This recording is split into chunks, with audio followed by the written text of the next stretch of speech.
So in your journey, I think you mentioned that there was a point that you felt you had everything, but somehow you felt empty inside. And I remember I watched TV once for 20 hours straight and my head was hurting, like it was throbbing, my eyes were hurting, and I texted my friend. She texted me back saying, "Stop watching," and I was like, yeah, I'm not stopping. I really want to, but I can't. You were mentioning before that there was a video with your father. What was his role in this journey with you? 1 out of 7 Indians, they're going through a mental health issue. But also, I think it's around 75% of people don't look for help. My husband, Popoy, was definitely a big part, because in the beginning of our relationship, I was like, I don't know whether I should get into this relationship because I'm not in a good place. Do I really want to be putting him through this? And he was like, I'm an adult. Can I decide whether I want to deal with your crap or not? Maybe you can leave our audience with a simple exercise that they can practice and that can help them to calm down in the moment.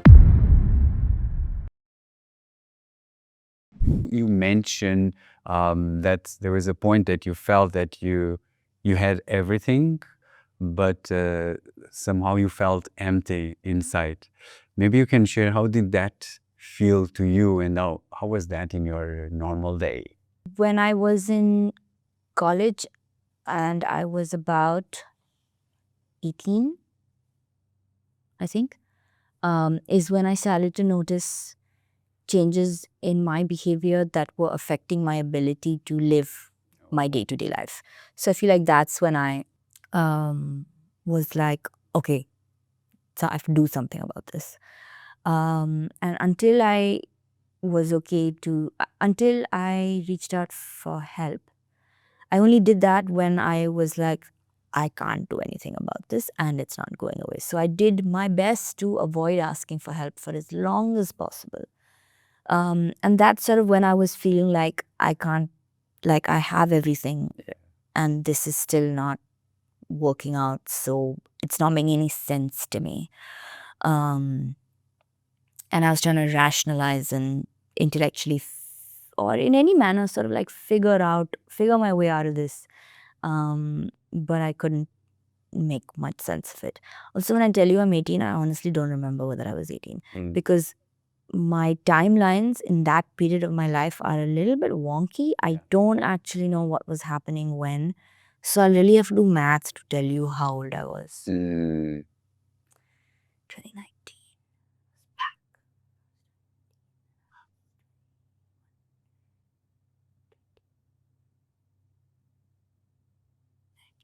Somewhere around 18, 19. Okay. Yeah.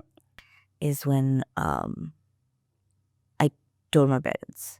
Can you give an example of how was like a day for you? Like what were you feeling? So I would not be able to leave my bed because it was too much effort. So I was too tired. That bad. So it was too much. I was too exhausted to get out of bed. Yeah. And I would look out the window and it was bright and sunny, and I knew that if I got out of bed and went outside, I would feel better. Yeah. And then 3 hours later, I was still in bed, and I hadn't moved, and I was like, oh, okay. And I would just start crying. Completely randomly. We're in the middle of class and we're talking about Napoleon and there's nothing sad happening. And then I would just start crying and I'd be like, damn it. And then I would go to the bathroom or whatever. It meant that I didn't eat much because it was too much effort to eat. I would have to get up and get food, and that was just too much effort. It meant that I would get up only when I had to do more than 2 things. So only if I had to pee and drink water and do something else, like it was not worth getting up because it was too much effort. I stopped talking to people because I couldn't explain to them why I was like this. And I didn't think I had the energy to not be like this if they were in the room. I would have to not be like this. So actually, even though I was feeling like crap and feeling lonely, I was avoiding people. And it was really easy in abroad because my friends and family are not there and I'm living on my, at least my room is my own. So it's very easy for my friends and family back home to not know what's going on. And I was new to college, so it's also easy for the friends that I've made there to not really feel like they can just barge into my room and drag me out of bed. Also, I would just shut the curtains, shut the lights, and pretend to be asleep. And then they would not be able to do anything about it. And I could hear them knocking, and I could hear them knocking with the intent of waking me up. So they were knocking really loudly and for very long, and I would just sit there and I would feel horrible about it. But I would be like afraid that they might figure out that I'm awake.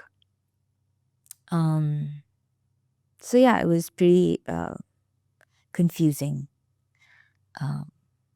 And there was just a lot of exhaustion, which is also why I don't remember a lot of it, because a lot of it was just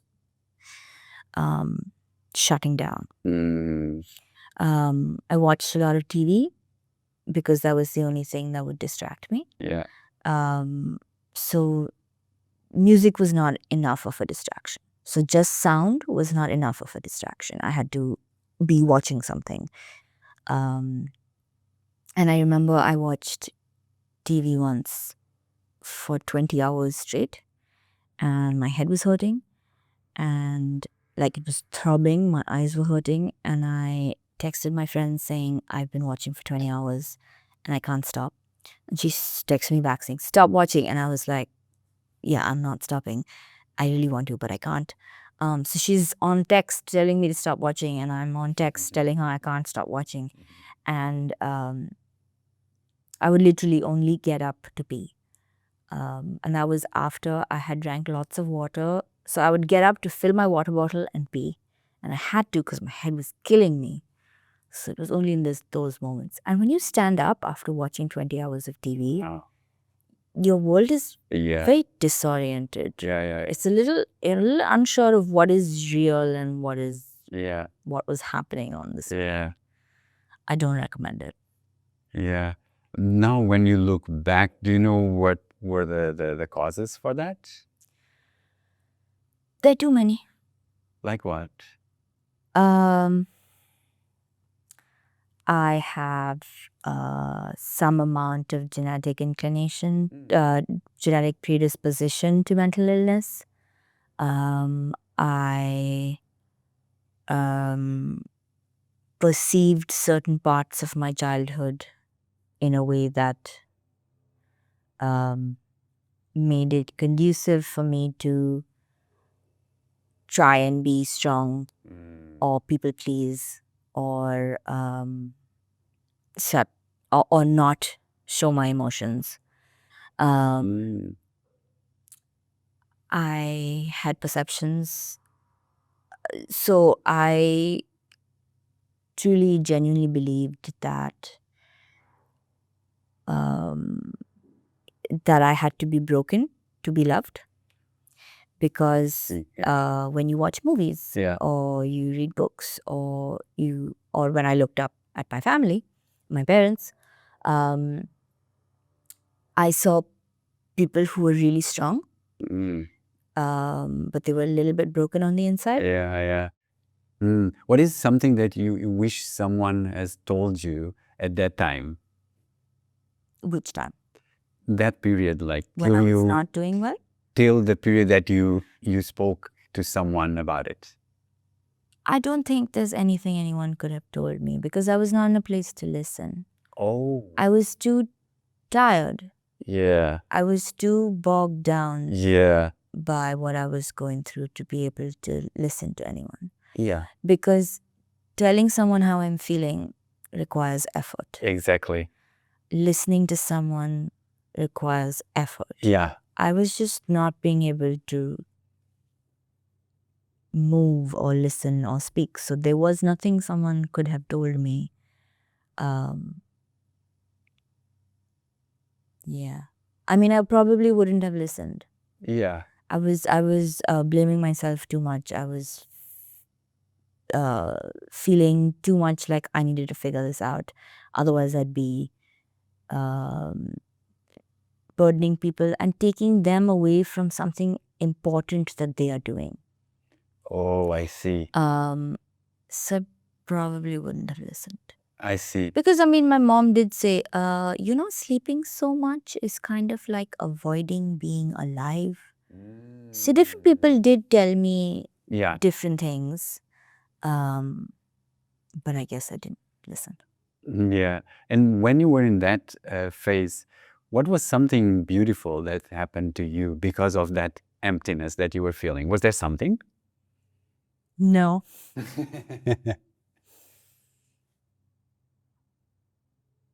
No. I mean, now looking back, I feel like it taught me a lot of things. But in that moment, there was nothing nice. What did it taught you that moment? What did it teach you that moment? That if you make intentional choices, then you'll never feel stuck. So then even if things are not so good, you won't feel stuck in them. And so I guess I learned the importance of being a little more responsible for your own awareness and your own, like, I realized what it means to grow up. And it doesn't mean, and I realized that no one actually articulatedly tells you what it means to grow up. At least what I think it means to grow up. People talk about how, oh, you need to get a job and start paying bills and start a family or those sorts of things. That's what they tell you about growing up. But before that, when you are a child, your parent is taking care of you. Yeah. When you grow up, you have to take care of that living, breathing being. So if I told you, hey, your niece, you're tired, your niece has come back from playing outside the whole day. If for one day she doesn't change her clothes and doesn't get dinner, she won't die. One day. Yeah. Nothing will happen to her. Yeah. There's no way you would not feed her dinner. Exactly. Because you're like, no, I'm going to change, even if I'm tired. Yeah. I'm going to change her clothes, give Yeah. her a shower, and feed her. Yeah. But you totally skip your own dinner. You wouldn't even think twice about skipping your own Exactly. dinner. And so I feel like realizing that that living, breathing thing still needs to be taken care of. And before, it was your parents' responsibility to make sure it was fed and bathed and loved. Yeah.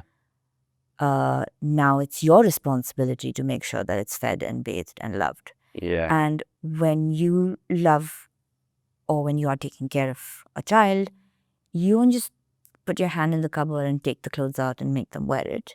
You'll think a little bit to make sure that they're wearing clothes that they look cute in or that they like.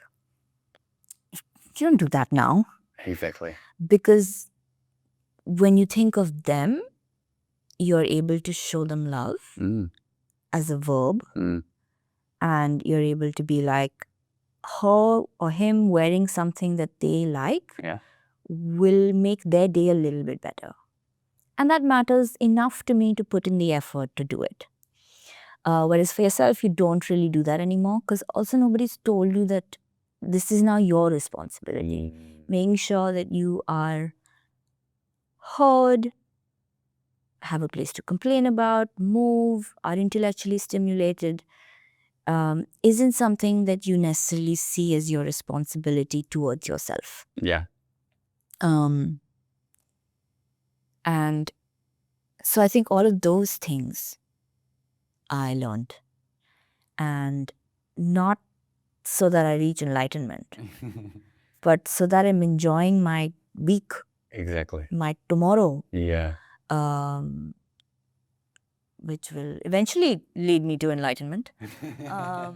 But it's not about, 10 years down the line. It's about if I do this now, it'll help me now only. Exactly.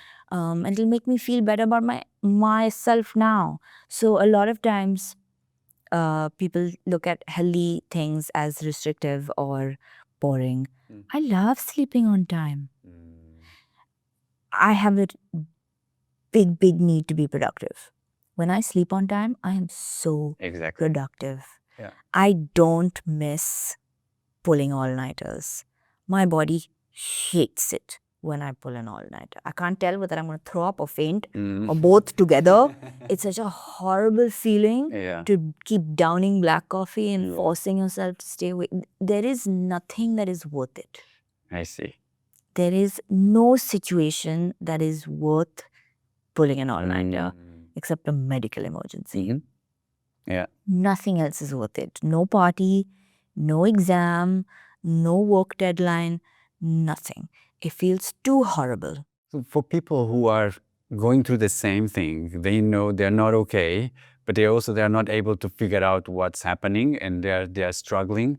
What is your advice? What is the first thing to this? Ask for help. But how? For you, it was also difficult to find the... Yeah, don't do what I did. Yeah. So what have you learned that you can help other people? So, there are a couple of things. The first one is just a mental block, right, of asking for help because you think you're a burden or you think whatever irrational things your mind is telling you. Yeah.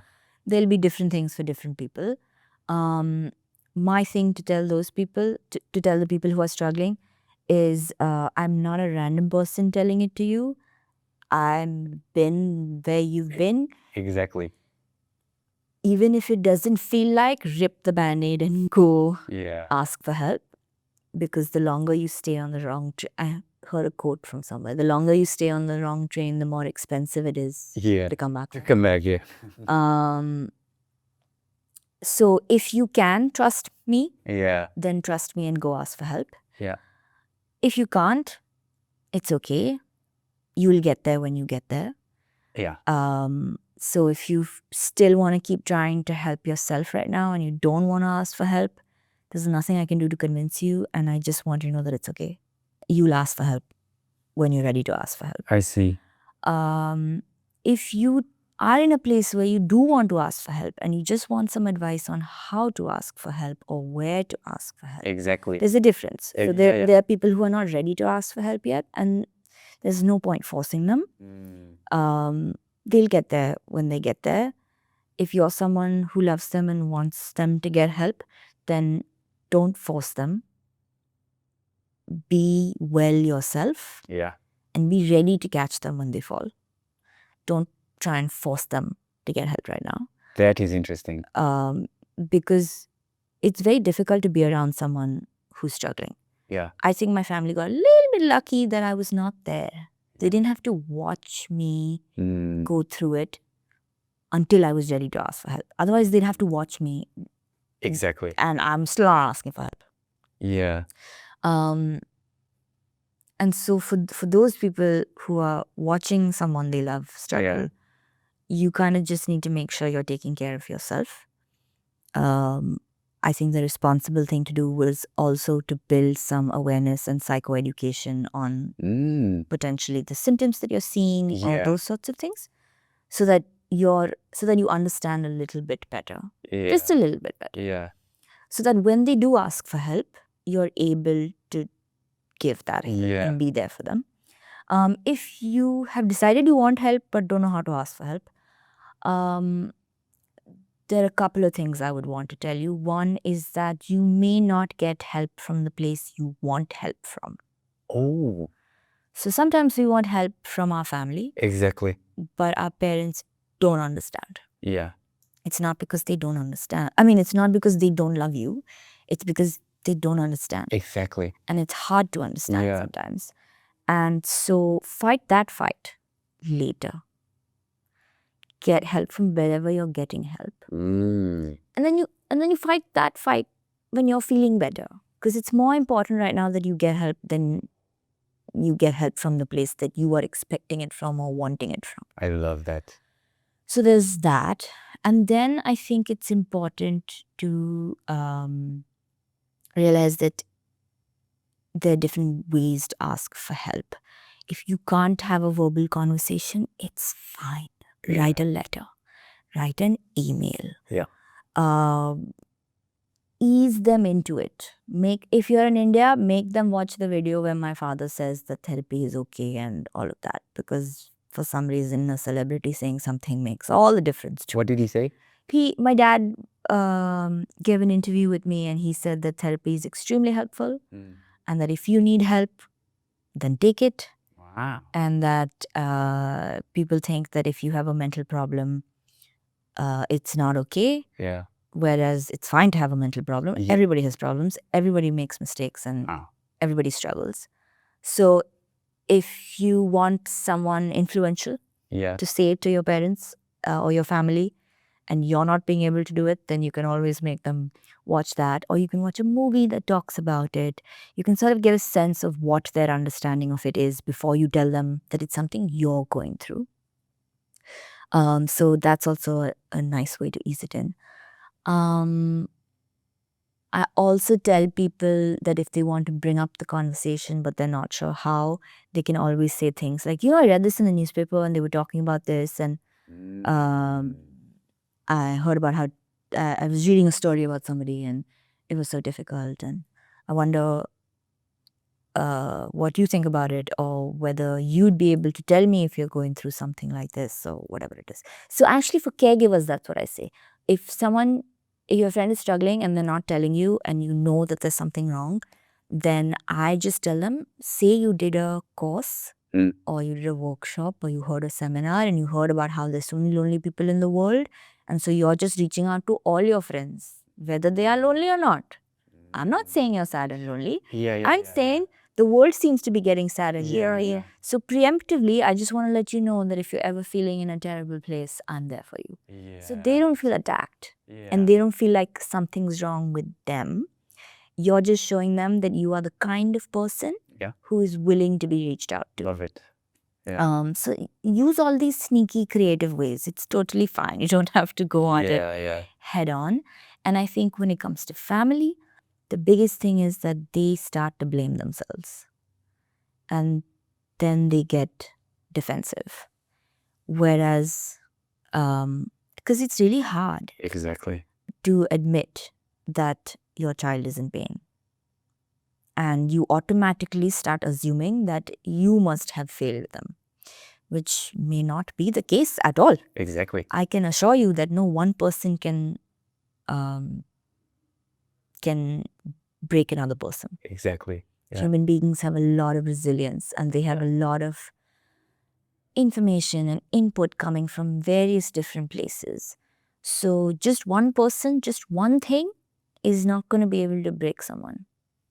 There have to be many things going on simultaneously that you'll never be able to pinpoint. It'll be really hard to and all of that can only be done retrospectively. You can't predict it. Agree. So, sometimes if a child is behaving badly or whatever, the parents sometimes say, oh, they're just being lazy and they're not studying. It's not that they don't care about you. It's that it's easier for them to believe that you're lazy and not caring than it is for them to believe that you're in pain. So it's the same thing that I was saying, where I was like, I want to be a broken person to be loved. They're trying to get to the same place. It's just that the way they're getting is actually not a good idea, but they can't see it right now. So they're like, no, you're just a badly behaved child. Instead of being like, oh, you're in pain. Because it's much easier for me to believe that you're a badly behaved child. It's much harder for me to believe that my child is in pain, to acknowledge and admit that my child is in pain.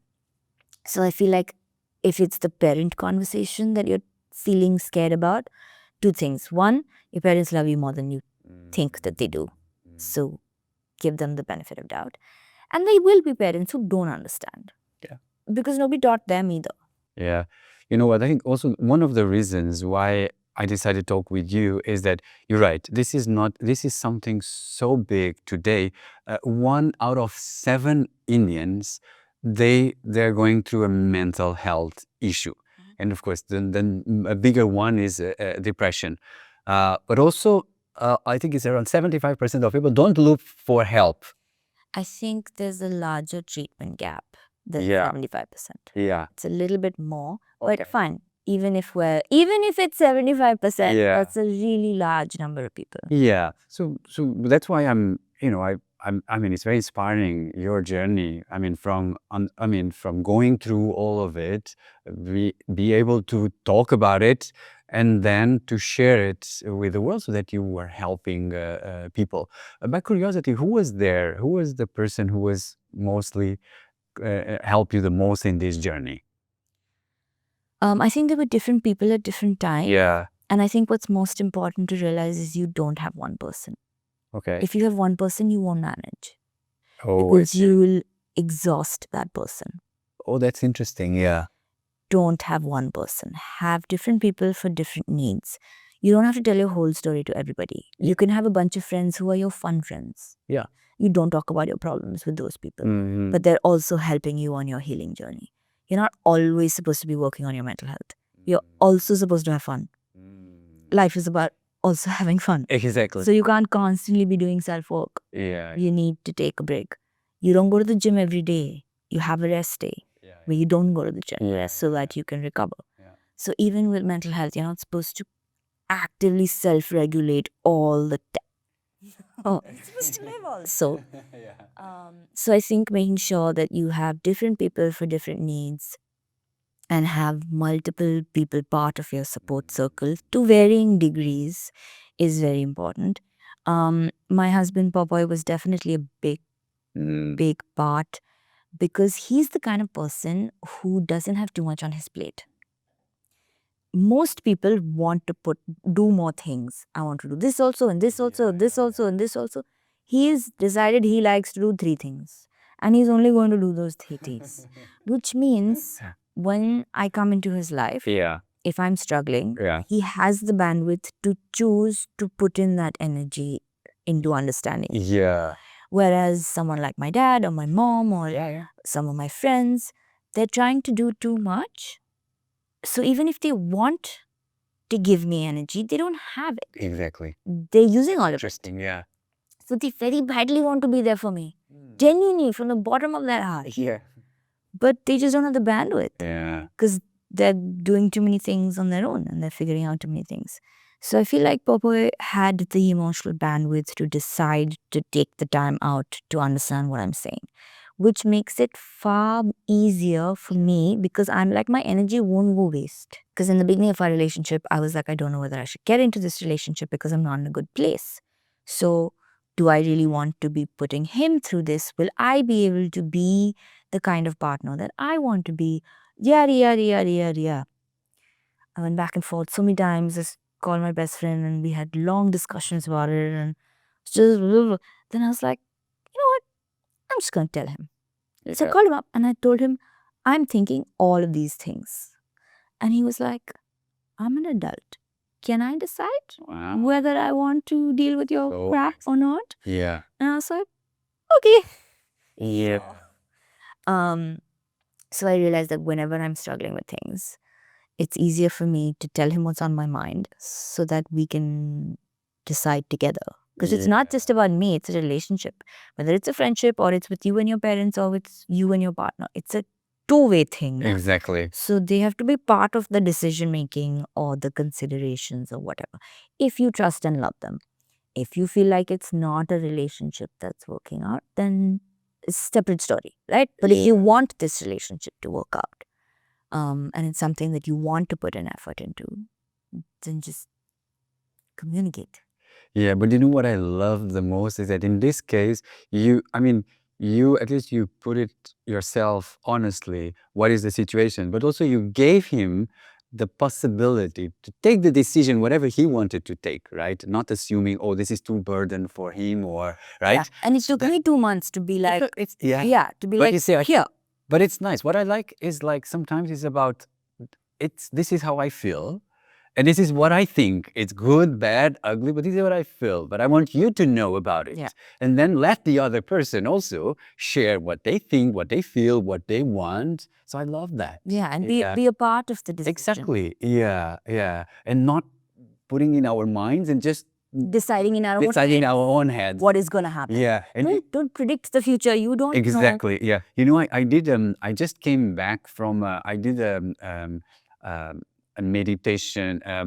I did a deep meditation course where we had to spend 3.5 days in silence. What an experience it was for me. 3.5 days, my mind was wild. And I was thinking, oh my God, this is my daily life. This is what happens. And this is what happens with all of us. We are just trapped in all these stories that we tell to ourselves. Yeah. And that's our life, you know. But this was a very eye-opener experience for me. Now, I mean, you started Agatsu, right? Why did you start Agatsu? Same reason, because I was like, there are things out there in the world that the world knows, that human civilization knows, but you and me don't know. I see. And technically, we're doing all this research so that you and me get to know about it and Yeah. are helped in life, right? And I felt like maybe other people don't have the time. Yeah. So like you said, about 75% of the people don't get treatment. We have, in 2017, we had about 3,300, approximately 3,300 clinical psychologists in the entire country. We're 1 billion and It's something yeah. people. Okay, so it's 2025. Yeah. Let's say now there are double.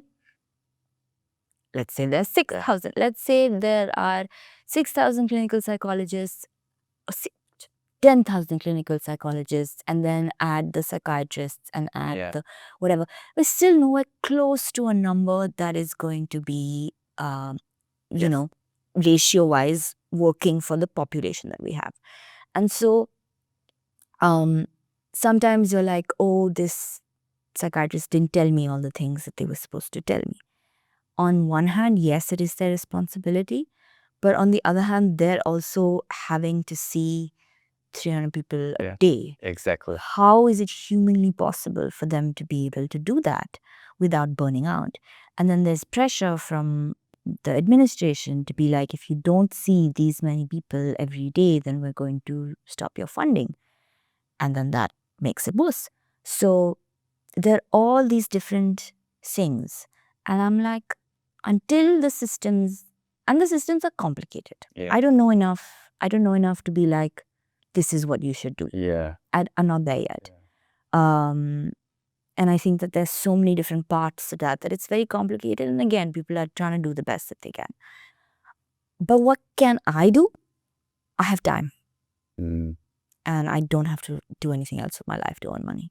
So I can start a not-for-profit where I don't make any money, but I can sit and explain to you what you can ask the psychiatrist, what to check for, Oh. how to bridge the gap between this and that. So that Instagram reel is telling you to do box breathing. Mm. It's telling you to do box breathing in like a 15-second, 30-second reel because your attention span apparently is that. So all content makers are trying to make shorter and shorter content so that it reaches you and you engage with it. But if I have your attention, then I can be like, I'm not going to make a 30-second video. Because I want to explain to you that you may think that meditation doesn't work for you. And maybe it doesn't. But I don't know whether you've tried it properly. Because A, there is a certain physiological effect on your body. It doesn't matter whether you believe in meditation or not. It happens. Your biochemistry changes. Exactly. So if you breathe for 10 minutes in a pattern, your biochemistry will change. You don't have to reach enlightenment. You don't have to believe in spirituality. Some people do, some people don't. Some people get annoyed with the guided voice. Some people like it. It doesn't matter. If you manage to breathe for 10 minutes straight, your parasympathetic nervous system will get activated. Yeah. You will calm down for 45 minutes. Then you will have to do it again. Yeah. But it will work because scientifically it'll work. Yeah. And if I'm telling you that what you actually need to do is activate your parasympathetic nervous system, you don't have to do it through meditation. You can do it through anything that'll activate your parasympathetic nervous system. Anything that cues safety and rest. So if it's your cuddle blanket, it's your cuddle blanket. If it's the smell of lavender, it's the smell of lavender. Anything to activate your parasympathetic nervous system will do the same thing for you. So if I tell you to do box breathing and I say that'll fix your anxiety, and then box breathing does not fix your anxiety, you feel like a lack of control over being able to do anything about your anxiety, which makes you more anxious.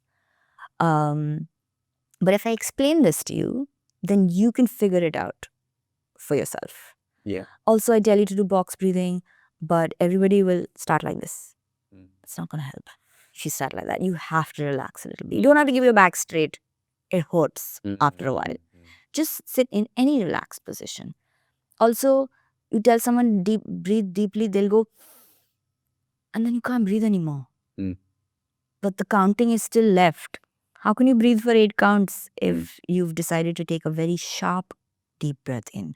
That's why they tell you to slowly inhale so that you can actually hold for those 4 counts. Because otherwise you're like, I can't do this. You can't not do it. It's just that nobody bothered to sort of stop and tell you a couple of things that you can try, or the rationale behind it, so then you can change it for yourself. And I feel like I have that time.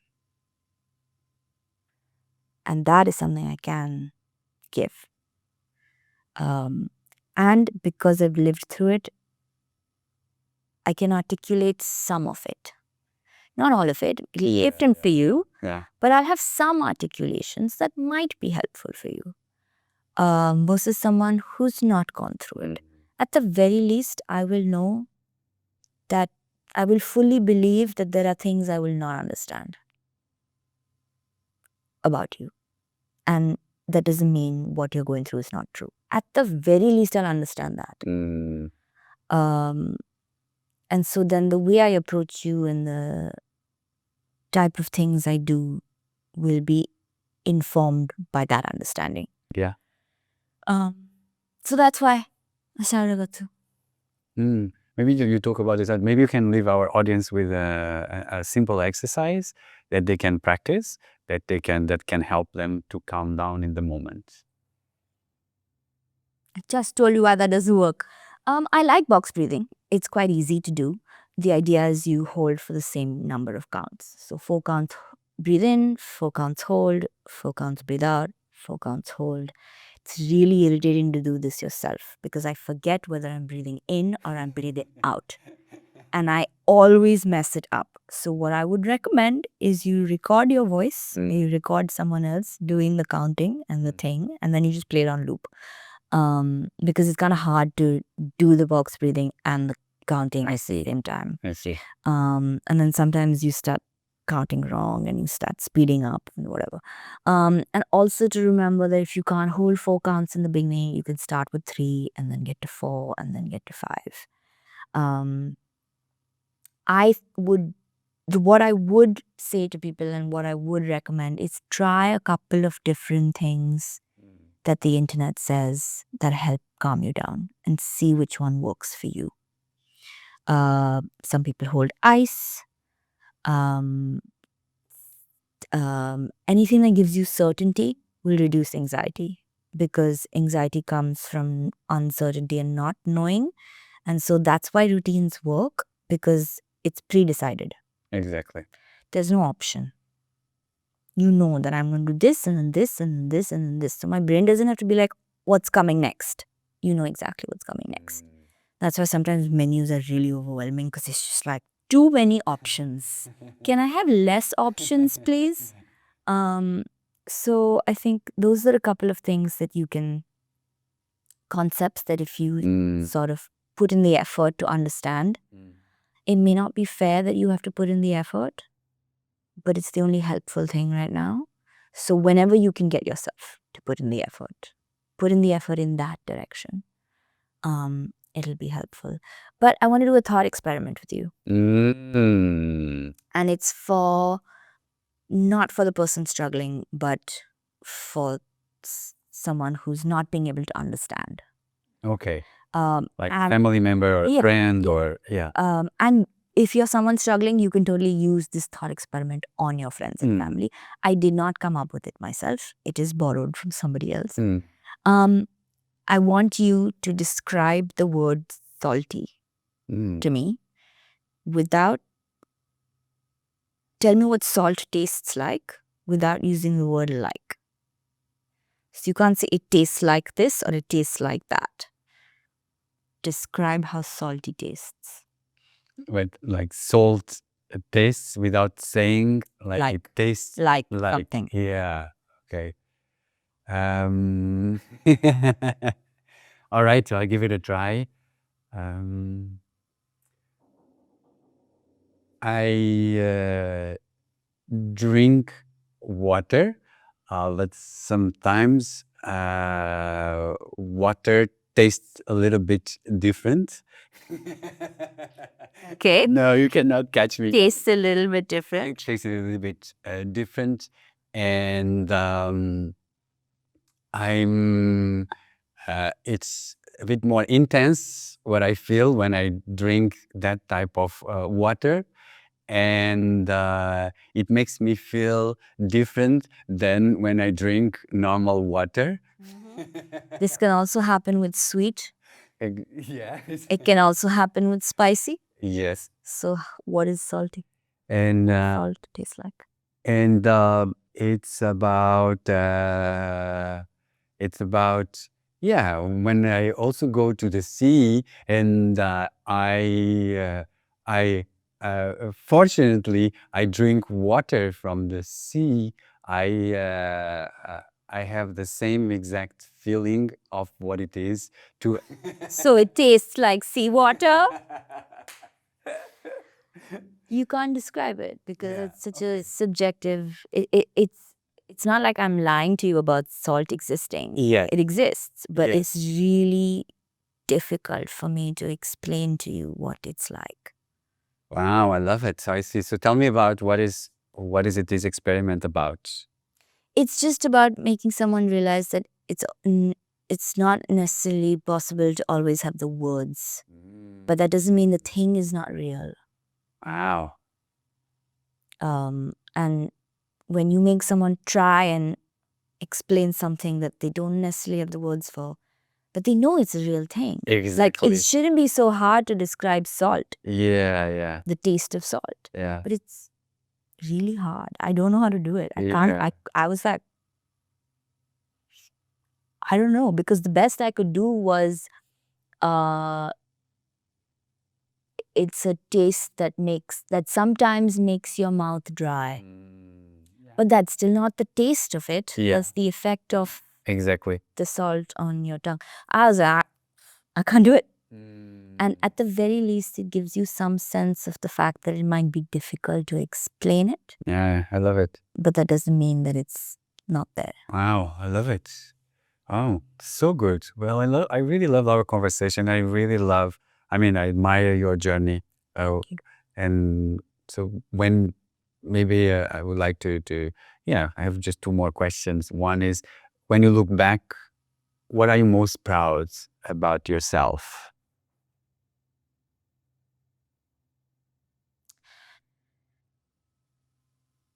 I think that I took the time to put in the effort Mm, to get better.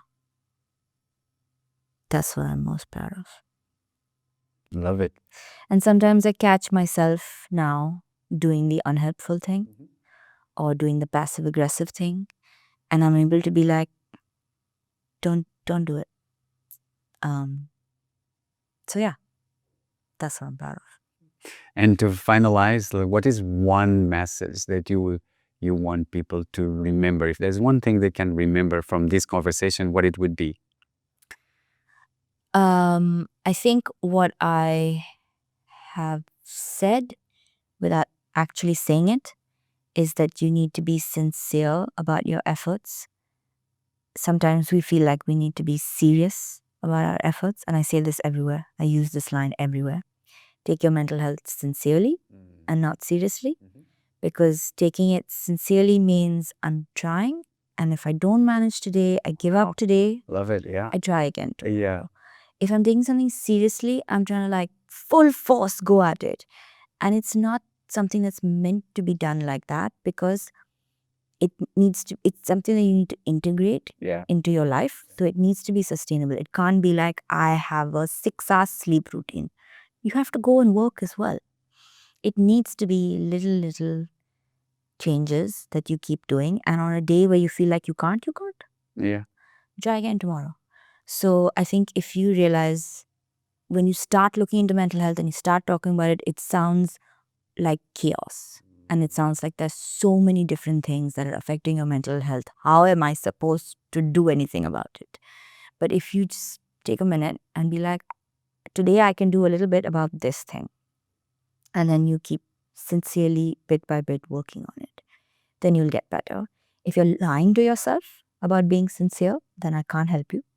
You need to genuinely, like, only you need to believe it. Yeah. But you genuinely need to be sincere about it. And I think that we can all manage, because actually humans are very resourceful, very resilient. And we all know what to do if we're able to genuinely listen to our minds and bodies. And so if it takes time, but if you sincerely work at it, you can do it, not to get over your mental illness, but just to be well and happy and enjoy your life. So I think that's what I would say. And also that Agatsu has been offline till now. And it's because I really wanted people to get out of their houses, physically come, get out of your house and meet real people and interact with them, because connection is by far the most important thing. You don't have therapy, you don't have medication, you don't have anything. Connection will save you. And so it was really important to me that everything happened offline and that you used your physical body as well, because a lot of times we talk about mental health and we forget how connected it is to your physical health. Yeah. Not just the other way around. Yes, your physical health is dependent on your mental health, but your mental health is also dependent on your physical health. And lots of people have been like, is there something online? Can you please have something online? And I do feel like the knowledge that I'm talking about, the understanding and those sorts of things, is something that I have wanted to be able to make accessible to more people. So we're trying to start a knowledge vertical, which will be offline and online. So I'm trying to do a podcast with people and also like make these videos. They will not be 30 seconds long, okay? You'll have to watch a little bit longer. But I feel like these conceptual things are also really important. And like, you deserve to know them. Like, I don't think it's fair that information is not reaching people. And again, no one's fault, but I have the time. And so I want to use that time to be able to do that. Lovely. Ira, how do you feel with this conversation? Ira. Sorry. It's okay. You will feel bad about it later, so I thought I should correct you. No, I just make fun of myself, so it's okay. I've also put out a post saying that if anybody calls me Ira, they have to make a donation of 5,000 rupees to Agatsu. This is so that every time someone calls me Ira, Agatsu makes a little bit of money. But I love the conversation. I think it was super fun and free-flowing. And I hope I didn't talk too much and you also got to say what you want to do. It was lovely. It was really, really, really special. So thank you so much. I mean, for sharing openly, but also for you now helping more people. So I commend you for that. Thank you so much. And I'm happy to also to amplify this important topic. Yeah, thank you for doing that.